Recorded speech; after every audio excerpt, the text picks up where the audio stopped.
Standard of California, on behalf of independent Chevron gas stations and Standard stations throughout the West, invites you to Let George Do It. The Corpse on a Caper, another adventure of George Valentine. Personal notice, danger's my stock and trade. If the world has you spinning on your head, you got a job for me, George Valentine. Write full details.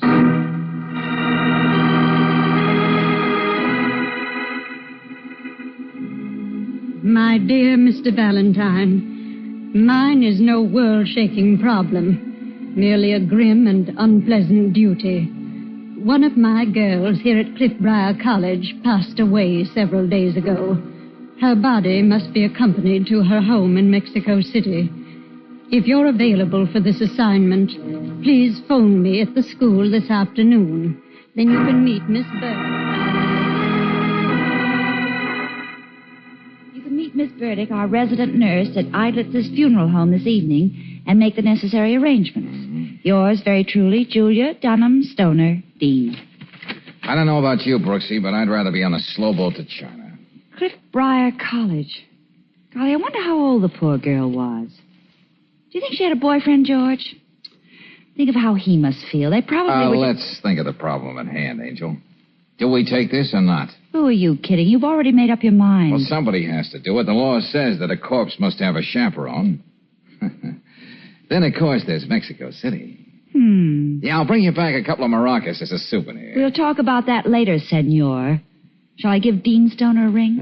Mexico City. Land of sunshine. Senoritas with flashing eyes. You shut up.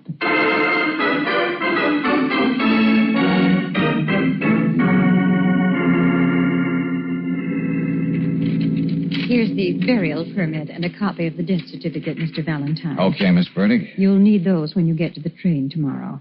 How old was she, Miss Burdick? Consuelo Banales was 19.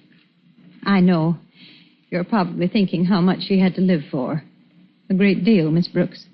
She was beautiful, had more money than she could possibly use. Everything. Miss Banales is all fixed up for the trip. Looks real beautiful. If you want to, you can go in the back and see for yourself, Miss Burdick. That won't be necessary, Mr. Eidlitz. I better go across the street and get me a sandwich. The way work's been coming in these days, hardly get a chance to eat. If it would only level off over the years. Mr. Eidlitz, you'd better go and hurry back. We have a few things to talk about. And this is the wrong season for business. Don't understand it. Be back in a few minutes. Well, I suppose every occupation has its hazards. Death certificate. Date 1449. Cause of death, cerebral hemorrhage. Natural causes. Attended deceased from November 18th, 1948 to January 4th, 1949. Last visit, January 5th, 1949. So, Elwood, Dryden, M.D. Dr. Dryden is sort of college physician, although he lives off the campus. I see. He's been away the last few days, must be on a case. I see. Now, here's a check to cover your expenses, Mr. Valentine. Consuelo's family will take care of your fee when you get to Mexico City. Please let Dean Stoner know when you come back. Yes, I'll do that, Miss Burdick. Good night. Look, Brooksie. Yes, George? Sit down and browse through the mortician's journal. I'll go and see if I can hurry Mr. Eidlitz along. Well, all right, but please hurry, darling. Despite the potted palms, I can think of a cozier waiting room.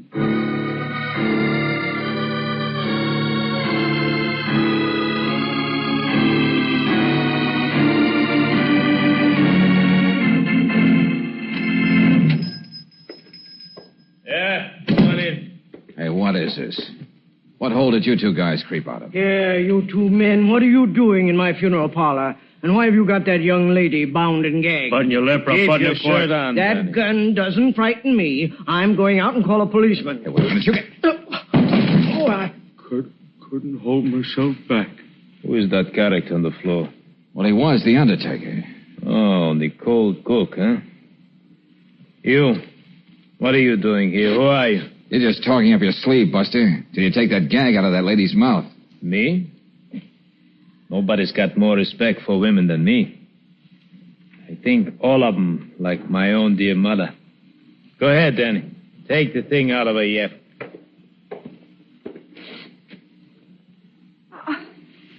George. Shut up. I just did that to show you I got respect for womanhood, lady. Now back to you, Jack. What are you doing around here? And why did you hide the body? He's been raving about somebody stealing Consuelo's body from the back room. Didn't I tell you to keep still? Come on, Jack. What did you do with her? The name's Valentine. What's the name they got under your pin-up picture in the post office? Hey, you want I should give this guy a good slamming for cracking wise? The name is Bo Scarby. You're the only one been flitting around here all night. And Consuelo, she ain't here anymore. You're running a fever, mister. I was just hired to go with the body back to Mexico. She ain't going back to Mexico. She's gonna stay here and get buried right next to my dear mother. Go ahead, keep ranting. I'll try and listen. Even though she did walk out on me, she's my wife. You get the swing of it? No, I don't. She's just a college kid. She's only been here from Mexico a couple of months. You're not in her league, friend. She gave me a wrong name. Ginger Santos. But I found out what she really was. And I read about her dying up here in that college. You get the swing of it? Oh, brother, the only thing I'm getting is a headache. All right, Danny. I will hold the gun. We've got work to do. George, tell them anything. We'll start easy. First with a mouthful of fingers. Get the swing of it, Valentine? And then he was holding back. Hey, what do you want me to tell you? I don't know anything. This is crazy. Danny, let yourself go. George!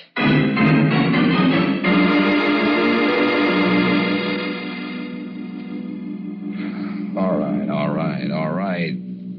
Little Consuelo went up to heaven, yielded up the ghost, joined the choir, invisible. Is that what you want to know, Scarby? You want I should go on, boss? This guy's beginning to talk out of his ears. No, leave him alone. Do listen to me, Valentine. Yeah, you're coming over fine. You know where Consuelo is, but you won't talk. Okay. But I'm going to be hip to everything you do from now on. You get the swing of it? Yeah. Come on, Danny.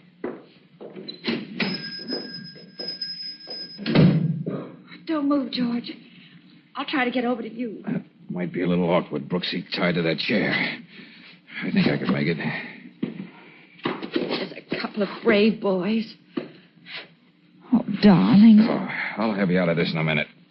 While you take care of Mr. Idlets, I'll call Lieutenant Riley. Oh, what about you, George? Me? I'm just a big snoop, a little old Paul Pry. Oh, darling, how can you joke when you're... Body, who's got the body? And why?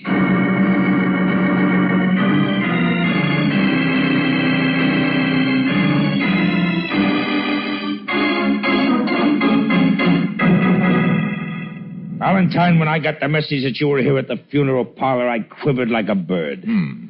I said to myself, oh, no, it couldn't be. But then again, it might. Oh, shame on you, Lieutenant. You know you don't mean that. Even though I look it, I'm not quite ready for Mr. Idlet's back room. It would take you, chum boy, to come up with a capering corpse. But look here. Naturally, we're going to do everything we can to find who stole the girl's body. But now, what else is on your mind? Murder. Oh, now, wait a minute. Just look at what we've got on our hands. Somebody waltzes in the back door and trips out with a corpse. A notorious hoodlum comes to claim it so he can bury it next to his dear mother. A typical Valentine shindig. The girl in question comes from a wealthy Mexican family and is presumably married to said mug, giving a false name. And she's supposed to be going to college all the time. Yeah. And finally, this death certificate. What do you mean, finally? We've looked at it enough. The doctor who wrote this hasn't been around for a few days. In fact, not since the morning after the girl died. Well, the man's got a right to get out of town on a case or to go to a convention or something. Did not leave any word? Oh, we'll skip that. Now, how's this for the neatest trick of the week? The certificate is dated January 4th. Well, last visit, it says, January 5th. The day after Consuelo died. Well, that's right. Well, it might have been a slip of the pen. Or a mistake, Lieutenant, purposely made to draw attention to this certificate. To say there's something screwy about it. Well, I know this is going to hurt, but just what are you driving at? Let's go looking for Dr. Elwood Dryden. Uphill, downhill, and all around the mulberry bush. Here we go. Especially in and about the canyons near Cliffbriar College for wealthy young ladies.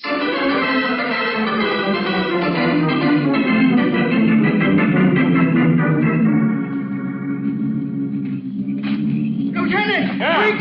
Over here! We found something! Come on, this may be it. Yeah. Take it easy. Look out there. Oh, that car must have jumped the side road right down into this gully. Get the door open there. Hey, it's good and dead, all right. Go ahead, Joe.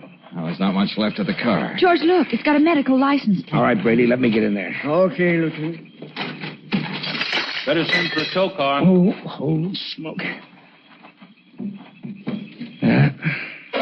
You were right, Valentine. Here. Ooh. The identification tag says Elwood Dryden, M.D. A very convincing picture of an accident, except for that little hole in his head. Powder burns. Fired at close range. Well, then you were right about it being murder, George. Okay. You call the shot, Valentine. Now let me see if I can match you. Yeah? Somebody made the doc sign a phony death certificate at the point of a gun, so there wouldn't be an autopsy on the girl. Then they let him have it. Yep, that's the way I see it, too. But if that's the case, there were two murders. Uh-huh. A double header.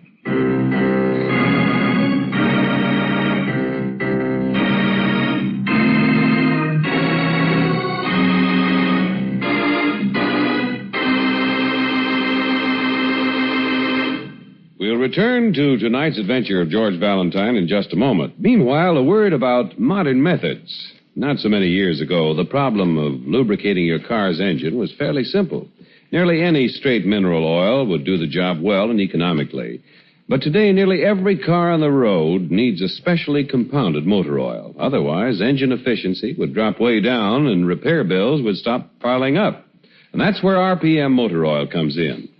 Perfected by engineers at Standard of California, RPM assures longer engine life, cuts repair bills to the bone. Its chemical compounds prevent rust from attacking the interior of your engine. They fight off carbon and lacquer trouble, put a stop to corrosion, prevent crankcase foaming. Perhaps most important of all, RPM sticks to engine hot spots left bare and exposed to wear by ordinary motor oils. And wherever you drive in the West, you're never far from a fresh supply of engine-saving, money-saving RPM motor oil. Get RPM tomorrow. Get it at independent Chevron gas stations and at standard stations where they say and mean, we'll take better care of your car.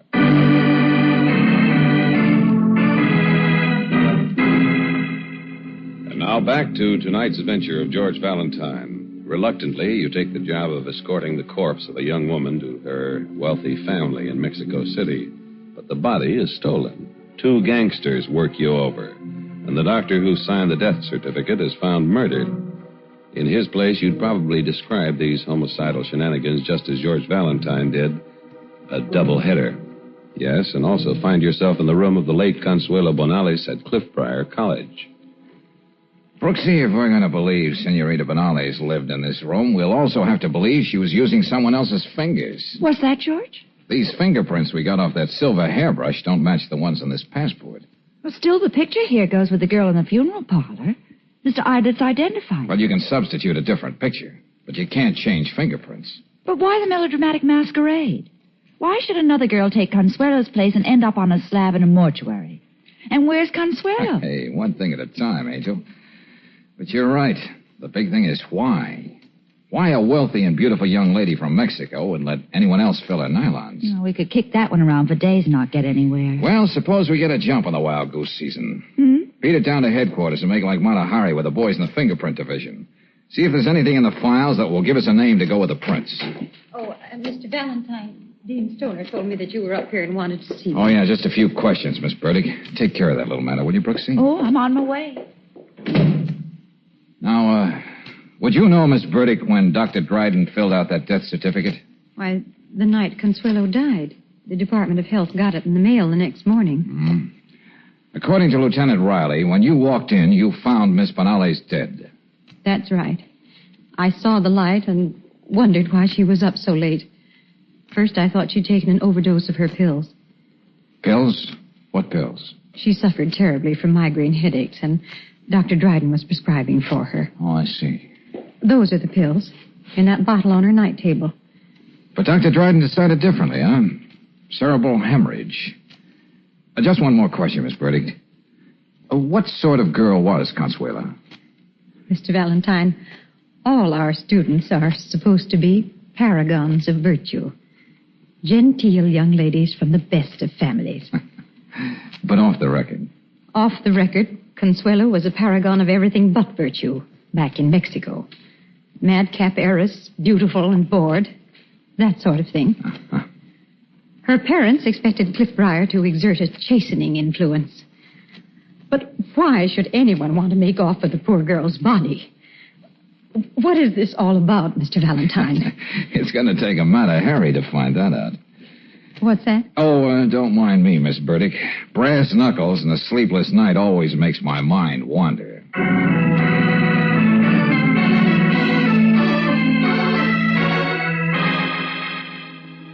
Yeah, Brooksie, I'm still on the phone. Well, I was just trying to think. Now we know the Cliff Briar girl was Ginger Santos. And that's the name Consuelo Benales gave that mug Scarbeck when she married him. Yeah, well, look, I'll meet you over at Max Weiner's as soon as you can get there. Well, you know, the theatrical booking agent. Yeah, so long.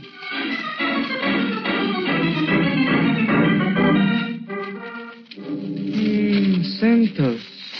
Yes, Ginger Santos, the Mexican dancer man. Yeah, thrown in the pokey once for dancing in an illegal gambling joint. My files here are all mixed up. I got to tell my secretary about this. Who am I kidding? Who's got a secretary? Same old Max. Wait a minute, wait. I remember. Ginger Santos, sure, especially Mexican hat dance. Now we're getting somewhere. Only Ginger doesn't dance around the hat. Huh? She makes with it like Sally Rand makes with the fan. Yeah, well, never mind the colorful details. Max, where is she? How can we find her? Let me see. 3 months ago, she was in the Club Reader. And now I think she's dancing out around Brewster and La Casita or Good something. boy. Come to think of it, that's also a place where you can lose some money. And I don't mean a parcheesi. Okay, Max, send me a bill for the info. Sure, I'll have my secretary do that. There I go again. Who's got a secretary? Better slip me a 10 now.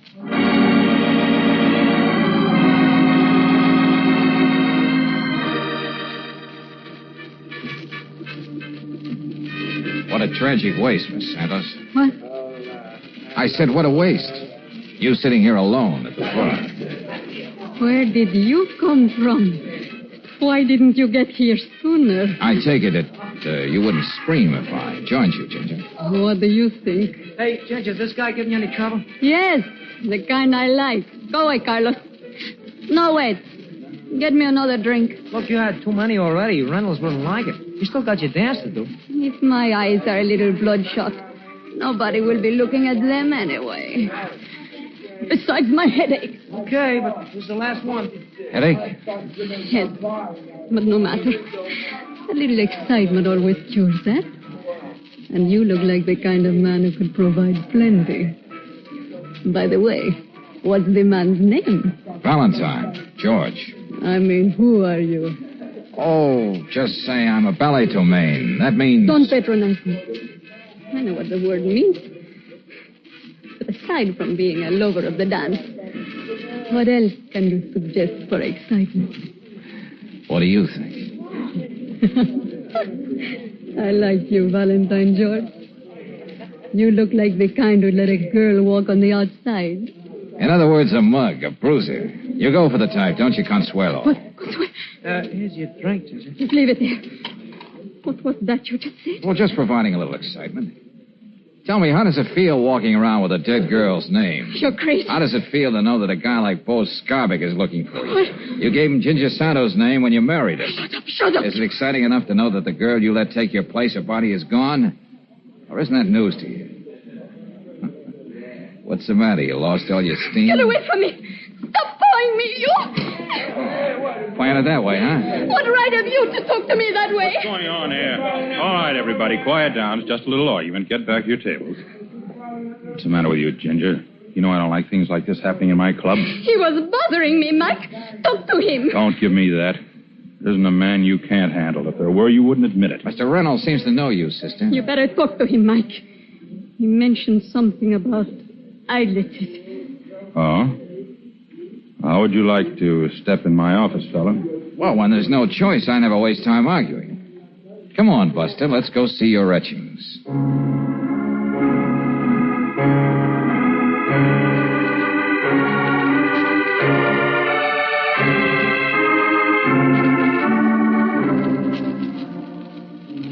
All right, Valentine, I get the picture. Now let me do some talking. Go ahead. It's your deal, Reynolds. I'm a gambler, a businessman, not a murderer. I'm too smart for that. Uh-huh. The worst that can be said about me or Ginger You is... mean Consuelo. Let me talk. The worst is that we did something to keep the other dame from being shipped to Mexico, so Consuelo's folks wouldn't find out the truth. Now, Reynolds, there's more to it than that. All right, so the kid pulled a fast one on her people. Hired another girl to take her place so she could play it high, wide, and handsome on her own for a while. She's dynamite. She can't stand being cooped up without exploding. Where have you got the body of the real Ginger Santos? My boys stashed it away. But they'll see that it gets back. With a little diplomacy, things get squared again. Oh, you write a nice story, Reynolds, except for the happy ending. You seem to forget that... Well, hello, Scarbick. For a while, I thought you lost my trail. Get out of my way, Valentine.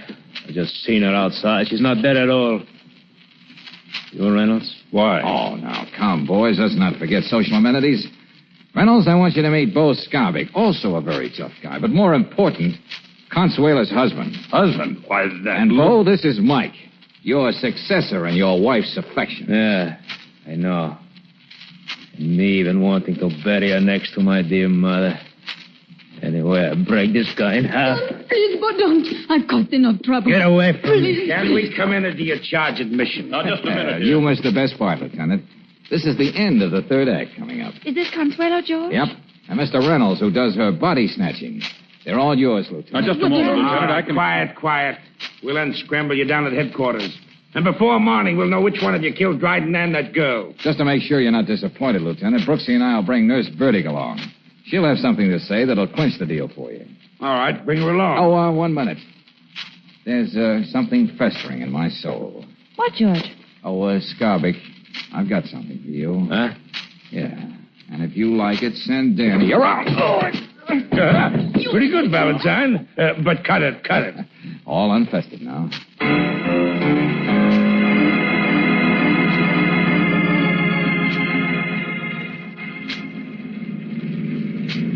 You all right back there, Miss Burdick?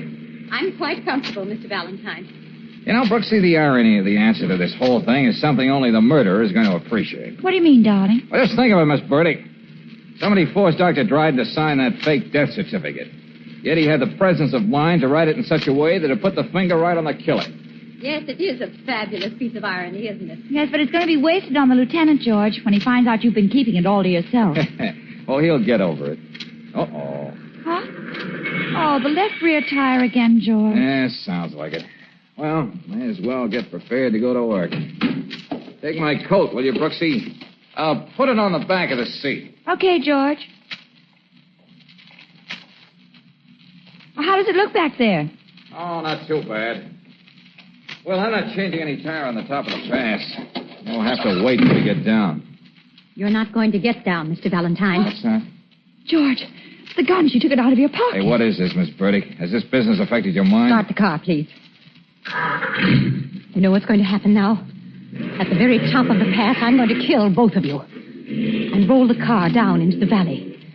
And what's left, no one's going to go looking for two little bullet holes. Miss Burdick, don't be a fool. You Don't turn around like that, Miss Brooks.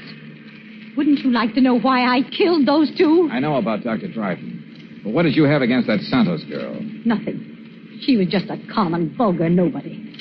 But her death was useful. When is murder ever useful? When it can get you all the things you've never had. I've been a nurse all my life, taking care of everybody else. And these last years catering to those spoiled, brainless young ladies who have everything money can buy. Now, wait a minute. Listen, Miss Burdick. If I explained to Lieutenant Riley you had a chance to kill us and didn't, I'm sure he'll give you a break. Sure he will. Keep driving, Mr. Valentine. Life could have been very pleasant with the money I would have blackmailed from Consuelo Benales. That's all zeroed out now. All right. But it was worth the risk. I knew I had to do what I did ever since I found out about the Santos girl and Consuelo changing places. You fools, can't you see I had to get rid of the stand-in? You did. They'd met regularly. They met again that night, the night I killed Ginger Santos. That school nurse, I persuaded her to let me give her a routine injection. But it was the same drug she was taking in the pills for her migraine. George, we're almost at the top. Yeah, but...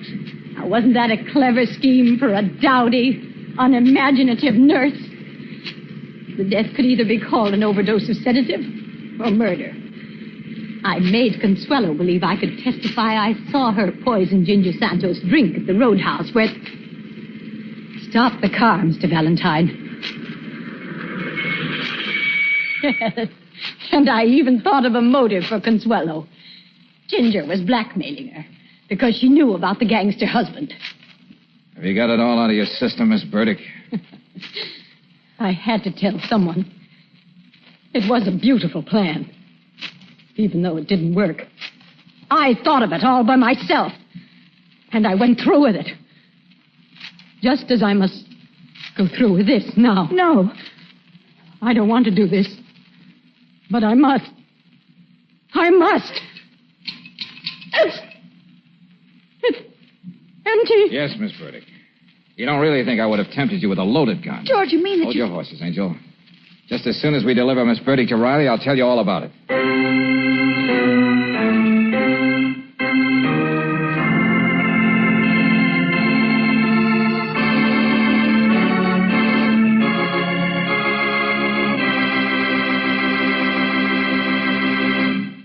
If your car takes a lot of coaxing to get started, if it's logy in traffic, if it drags on hills, then it's hardly giving you command performance. And to get this from your car, get Chevron Supreme gasoline. Special blending agents in this premium quality gasoline command fast starts, command smooth acceleration, command the extra power that makes your car great on hills.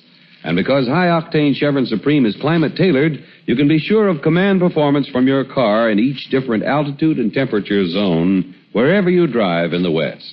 Ask for Chevron Supreme tomorrow and enjoy motoring at its best with your car giving command performance every mile. You can get Chevron Supreme gasoline at standard stations and at independent Chevron gas stations where they say and mean, we'll take better care of your car.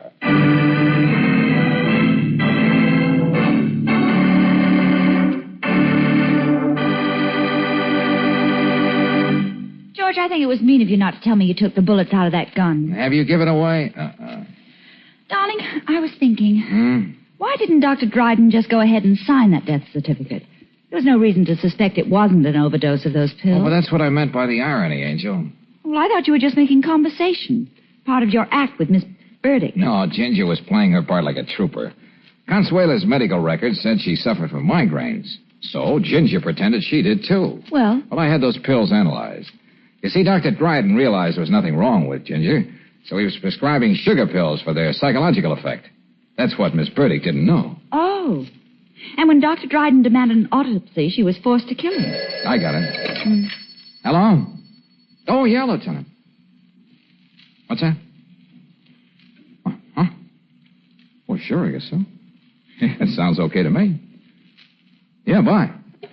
Well, what do you know, Angel? The lieutenant came through with a job for me. Well, since when did he become a booking agent for you? Well, the Benales family wants me to escort Consuela home once she gets her annulment and everything's straightened out. Consuelo? You don't say. Yeah? Mexico City, land of sunshine. Senoritas with flashing eyes. That's right. Lieutenant Riley, this is Brooksie. Yeah, well, George wants me to tell you we can't take that job.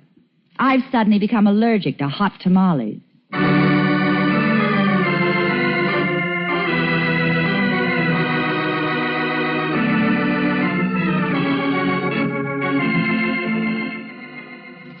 Tonight's adventure of George Valentine has been brought to you by Standard of California on behalf of independent Chevron gas stations and standard stations throughout the West. Let George Do It stars Robert Bailey as George with Frances Robinson as Brooksie. Wally Maher appears as Lieutenant Riley. Tonight's story was written by David Victor and Herbert Little Jr. and directed by Don Clark. Also heard in the cast were Jeanette Nolan as Miss Burdick, Tony Barrett as Scarbick, Barney Phillips as Reynolds, Junius Matthews as Idlitz, Peggy Weber as Consuelo, and Jack Crucian as Max. The music is composed and presented by Eddie Dunstetter. Your announcer, John Heaston. Listen again next week, same time, same station, to Let George Do It. This is the Mutual Don Lee Broadcasting System.